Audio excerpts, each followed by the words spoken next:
Mheshimiwa Makamu wa Kwanza wa Rais ambaye pia ni mwenyekiti wa ACT Wazalendo na mgombea wa rais kupitia chama cha ACT, nikupongeze kwa kumaliza zoezi hili la kupiga kura.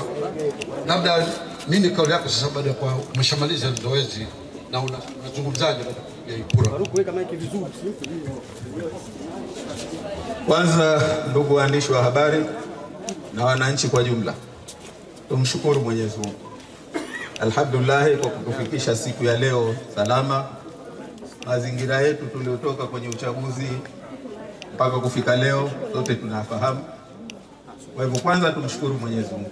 Lakini la pili, nichukue fursa hii kuwashukuru kwa dhati kabisa waandishi wa habari.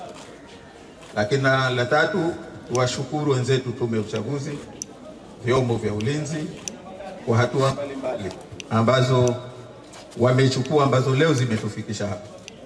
Wito wangu kwamba wananchi waendelee kujitokeza. Hii ni haki yao, sio haki ya vyama, sio haki ya wagombea. Uchaguzi ni sauti yao.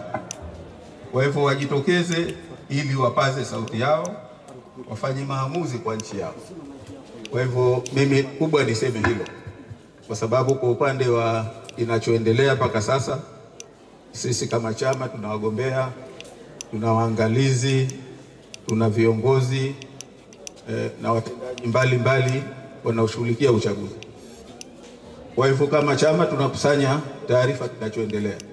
Si vizuri mimi kuyatolea maelezo yale ambayo yanaendelea katika sehemu mbalimbali ya vituo vya kupiga kura. Hilo litafanywa na chama. Mheshimiwa, labda tukizungumzia swala la kampeni katika siku karibu 45, vyama karibu 11 vilivyokuwa vikinadi sera, unaelezaje hali ya kampeni ilivyokuwa, na umezisikiliza sera za wagombea wengine ambao wanashindana nao, labda una kauli gani kwa hapo? Mimi nachelea leo kupiga kampeni. Kwa hivyo nadhani ya kampeni wananchi wamesikia. Aliyefurahishwa na sera za kila chama, leo ndio siku yake ya kutoa hukumu. Kwa hivyo siku ya hukumu huwa hatusikilizi tena kesi. Nadhani hiyo ni kanuni tu ya msingi. Lakini nadhani kila chama ilifanya kwa utaratibu wake.